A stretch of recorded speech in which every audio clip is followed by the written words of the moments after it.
Okay guys, Dr. Rick here again. What we're actually going to work on today is replacing the fuel filter on my '06 Cat C7. The Cat number is IR0751.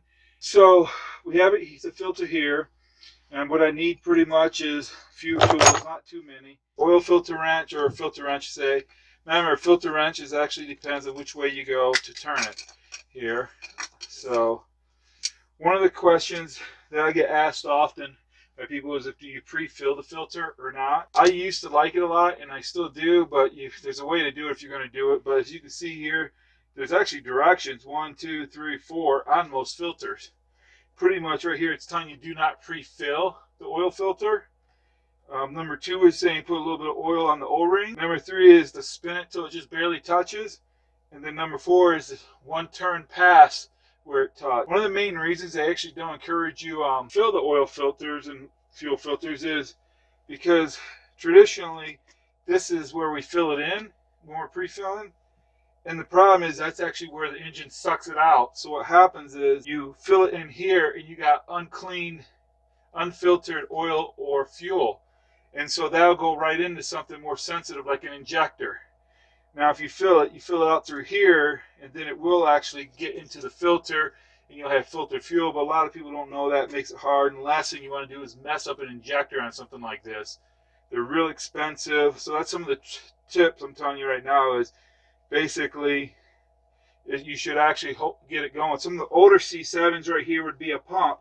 And after you put it on, you'd actually pump it to get the prime. And so what you do too is you can check. So if it's primed, to listen to this filter when I tap on it. Now listen to the empty filter. You can tell a difference when you have it, because the last thing you want to do is get an airlock system. Be a booger trying to clean up. So to start, I already got my filter wrench. I already got some tools here to get some stuff out of the way. And that's pretty much all I need. I actually put a pan on the bottom of the under the motorhome right now, and what we're working on is a Class A Fleetwood Bounder motorhome. So we'll go ahead and start working on some stuff here. So I'm going to open this last, but I'm going to try taking this intake off first, so I actually can have more room for the filter to come out, which is important. So I just really want to pull this out of the way so I can actually have more room to swing the filter and avoid spills and stuff like that. One of the reasons you see a lot of tools out is because yesterday we actually replaced the air intake heater relay that went bad. Then we ended up leaving this out because we're getting ready to put a programmer on here. Give me a little more horsepower. May have to go get my other tool here.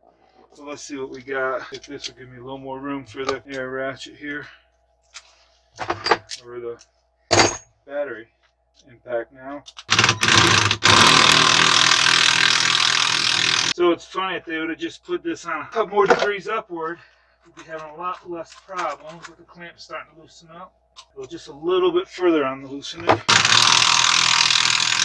So now basically I give myself clear room to get the filter out, and I can actually dump most of the filter out down below, so I'm not actually having to carry it through the motorhome. I'm a righty tight, lefty loosey, so this is tight and this is loosened. So I'll put my filter in the right, wrench in the right format. And of course the Napa one is much thinner, so I'm going to take the smaller size wrench unless I can turn it by hand. Okay, I'll be right back. I'm going to go grab the smaller wrench. Okay guys, so I'm back here with a different size wrench. When I'm opening up the filter, which I like to wait till the last second so we don't get too much dirt inside it, I'd like to remind you to please like, subscribe, help me know that this is actually out there. If you have a channel, please let me know so I can actually find out what you're talking about. I'm sure there's a lot of interest in similar things. I'd love to like and share, so yeah, please remember that. Okay, so I'm just going to set this down here and go ahead and loosen this up. It's leaking. I'm going to put a little bit of lubricant on the seal here. Dump that into the pan down below. As you can see, Napa was a 36-26. Definitely see the difference between the two sizes here. Okay, so I just spin it. I feel it make contact about there. Put the wrench back on. I see the words cat next to the number, so what I'm going to do is tighten it up till I see that one more time. This one is just a hair too small, so we'll go to the bigger filter wrench. That's pretty good. So the one thing I don't want to do is try to start this right now because I'd have an airlock in my system, and we don't want that. So I'm going to run this out to my drain bucket so it can drain it properly. And then I'm going to come back and cycle the ignition a couple times, let it prime. And if you remember right, what we said about the sound, you can see that's hollow, so we'll check it in a couple seconds here. Be right back. Okay, so I'm going to recycle it again. What I'm trying to do is get the electronic fuel pump to pump it in. So one more time, then we'll actually take and go check the sound of it. Still hollow, so we gotta let it get primed here. Okay, so we're gonna go ahead and put the intake hose on here. Okay, that's nice and tight. So if you remember right, you know, the sound difference, still hollow. So what we're gonna do is we're actually gonna take the priming plug out on this model. I wanna make sure I keep it clean down in there so I don't get no debris inside. Okay, so what I'm gonna do is I'm gonna have key on, and then I'll give them some direction. Okay, so just turn the key to the on position right now. Is the wait to start light still on?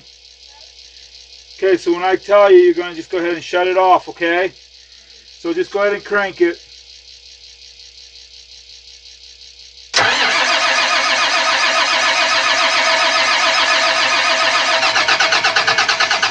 Shut it off. And I should let it have him run it, but I was trying to make sure it was, I didn't want him to take and leave the start too much. Okay, go ahead and crank it again. Turn the wait to engine light on. Oh, stop. Shut it off. Okay, as you can see, we got the prime. Go ahead and tighten this back up.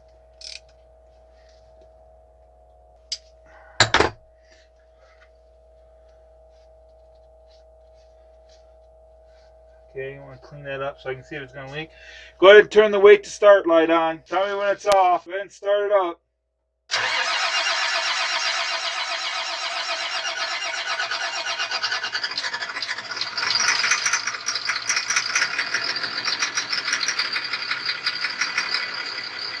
Okay, so we're just going to let it run for a few minutes. Make sure we'll have no more airlocks in it.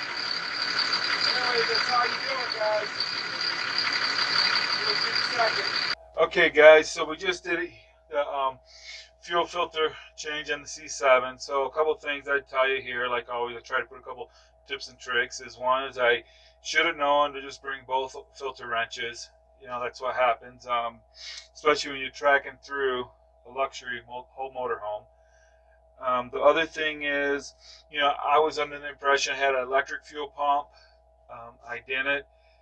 So that's what I was actually told previously, but that's why I had to pull the plug and crank it so I could actually get it to prime, and I didn't want all that air from the air filter be going to my filter. So basically we just did that to let it get rid of most of the air.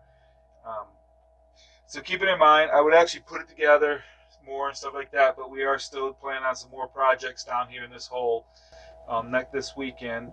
So what I'll tell you is, keep in mind, if you got questions, let me know. You can click right here to subscribe, like, share. Again, if you got a YouTube channel, please let me know. I would love to take and help you build your base too. And if you got questions, man, let me know. I'll do my best to answer them. I don't know if I can, or if you got a project that you think you want to know more about, we've already done quite a bit of stuff, so I can answer a lot of it too. Anyhow, thanks for your time, and we'll talk to you soon.